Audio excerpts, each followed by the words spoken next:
So already Trivikram గారు and junior NTR combination లో God of war అని మూవీ వస్తుంది. అవునండి. సో దానిలాగానే కొంచెం సేమ్ క్యారెక్టరైజేషన్ తోటి సేమ్ స్టోరీ తోటి వెట్రిమారన్ గారు అండ్ ధనుష్ గారు కాంబినేషన్ లో ఇంకో మూవీ వస్తుంది మురుగన్ అని. అవునండి. సో ఇవి రెండు దీన్ని ఎలా చూస్తారు మీరు? దీన్ని ఎలా చూడటం అంటే ఫస్ట్ ఆఫ్ ఆల్ ఏంటంటే తమిళ వాళ్ళు వాళ్ళ నేటివిటీకి ఇచ్చే వాల్యూ, రియాలిటీకి ఇచ్చే వాల్యూ వేరండి. మన తెలుగు వాళ్ళు ఏంటంటే కొంచెం సినిమాటిక్ లిబర్టీ తీసుకుంటారు. అక్కడ హీరోని హైలైట్ చేయాలి, కథను హైలైట్ చేయాలి, హీరో డ్యాన్స్ని హైలైట్ చేయాలి, ఫైట్స్ని హైలైట్ చేయాలి. అక్కడ అది కాదు, కథనే హైలైట్ చేస్తారు. కథ కోసం ఆయన అవసరమైతే బురదలో దేకించేస్తారు, లేకపోతే దొల్లించేస్తారు. కానీ ఏంటంటే ఇక్కడ హీరోని అంతలా దొల్లించే కథలో అలాగ సెలెక్ట్ చేసుకోరు. ప్రొఫెషనల్గా లేదా కమర్షియల్గా ఉండే ఫార్మాట్లోనే మన వాళ్ళు వెళ్తారు. వాళ్ళు రియలిస్టిక్ ఫార్మాట్, క్రియేటివ్ ఫార్మాట్లో వెళ్తారు తమిళ వాళ్ళు. నేను యాక్చువల్గా వెట్రిమారన్ ధనుష్దే పైచే అవుతుంది అనుకుంటున్నానండి. ఇక్కడ రైటింగ్లో మన త్రివిక్రమ్ గారిని కొట్టిన వాళ్ళు ఉండరు, కానీ టేకింగ్లో వెట్రిమారన్ కొట్టిన వాళ్ళు ఉండరు.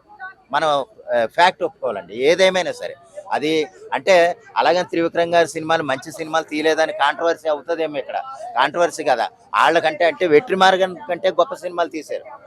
ఇప్పుడు అలవైకుంఠపురంలో ఉంది, అంతకంటే మంచి కుటుంబ కథ వెట్రిమారన్ నేను తీయలే. ఆయన అంటే తీసే సన్నివేశాలు క్రియేటివ్గా ఉంటాయి, రియలిస్టిక్గా ఉంటాయి. ఆ విధంగా పై చేయవచ్చు. ఏదేమైనా సరే రెండు ఒకే సబ్జెక్ట్ లాగా ఉంటుందని అయితే అనుకోకలేదు. దాని కథాంశం వేరు, దీని కథాంశం వేరు, దాని హీరో వేరు, దీని హీరో వేరు. అనిరుద్ గారు చాలా మంచి బీజిఎంస్ ఇచ్చారు. అలాగే ఇప్పుడు సాయి అభ్యంకర్ గారు కూడా మంచి బీజిఎంస్ ఇస్తున్నారు. మరి వీళ్ళిద్దరు మ్యూజిక్ ఇస్తున్నారు కదా. అవునండి. ధనుష్ కి సాయి అభ్యంకర్ అండ్ దీనికి అనిరుద్ గారు. మరి ఆ ఇద్దరు ఎవరిపై అనిరుద్ పైచే అవుతుందండి. అనిరుద్ ఎలాగంటే యూత్ మనకి ఎలివేషన్స్ లేదా మాస్ ఎలివేషన్స్ ఇవ్వటంలో అనిరుద్ధిని మించిన వాళ్ళు లేడు.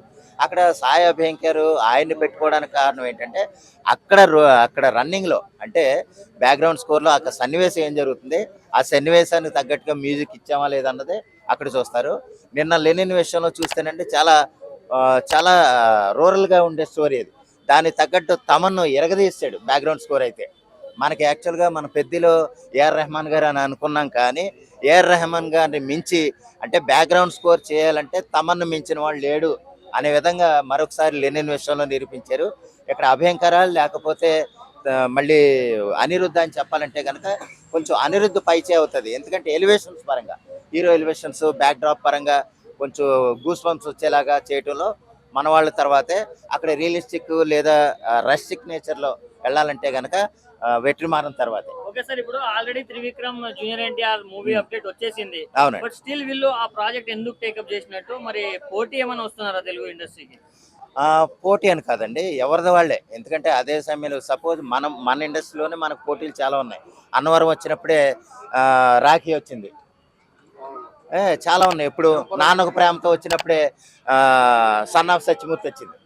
సేమ్ అంటే father sentiments, brother sentiment, sister sentiment మనలో మనకే వస్తూ ఉంటాయి. దాన్ని ఏంటంటే మనం రైవల్టీగాను ఏదో తీసుకోకలేదు. ఆ కథ ఆ టైంలో వాళ్ళకి సెట్ అయింది, ఈ కథ వీళ్ళు తీద్దాం అనుకున్నారు అంతే. అల్టిమేట్గా రెండు హిట్ అయినాయా లేదా, ఇండస్ట్రీకి మంచి సక్సెస్ వచ్చిందా లేదా అనేదే మనకు ముఖ్యం. త్రివిక్రమ్ గారి పోస్ట్ రిలీజ్ చేశారు, తమిళ సంఘాలన్నీ అది మా దేవుని కథ మీరు ఎట్లా తీస్తారు అని కేసు వేసిర్రు. అవునండి. సో ఇప్పుడు మళ్ళీ ధనుష్ మీద కేసు వేస్తారా, వెట్రిమారన్ మీద కేసు వేస్తారా, అది లేదా? అలాగంటే తమిళ వాళ్ళు వాళ్ళ మీద వాళ్ళు వేసుకోరండి. ఎందుకంటే వాళ్ళు రైట్ కింద ఫీల్ అవుతారు. మా దేవుడిని మావాడే చూపిస్తున్నాడు. ఇక్కడ ఏంటంటే అభ్యంతరం ఎవరికైనా సరే వక్రీకరించే విధంగా, చరిత్రను వక్రీకరించే విధంగా తీస్తే తప్పు, కానీ రియలిస్టిక్గా తీస్తే తప్పు కాదు. అవసరమైతే ఇంకా అతన్ని దేవుడు గొప్పవాడని పొగిడే విధంగా ఉంటే ఉన్నా తప్పేం కాదు. చాలా మందిని మనం చూస్తున్నాం. ఇప్పుడు సపోజ్ సావిత్రి గారి విషయంలో అదేం రియలిస్టిక్ కాదు. సావిత్రి గారు జరిగిన బ్యాక్గ్రౌండ్ స్టోరీస్ వేరు, కానీ ఏంటంటే మహానటిలో తీసింది కొంచెం. ఏదేమైనా సరే ప్రేక్షకులు అందరినీ ఆకట్టుకునే విధంగా తీయటమే గొప్ప కాబట్టి, అది అందరినీ ఆకట్టుకుంది కాబట్టి ఆ సినిమా బ్లాక్ బస్టర్ అయింది. ఏదేమైనా సరే వివాదాలు ఏదేమైనా ఏమంటే జనాలకి నచ్చడమే మెయిన్.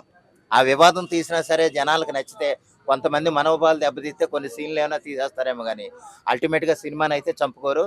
ఏదేమైనా సినిమా కోసమే దర్శకులు నిర్మాతలు ఉన్నారు, ఆ ఫీల్డ్ మీద ఆధారపడుతారు కాబట్టి వాళ్ళు అలా తీస్తూనే ఉంటారు.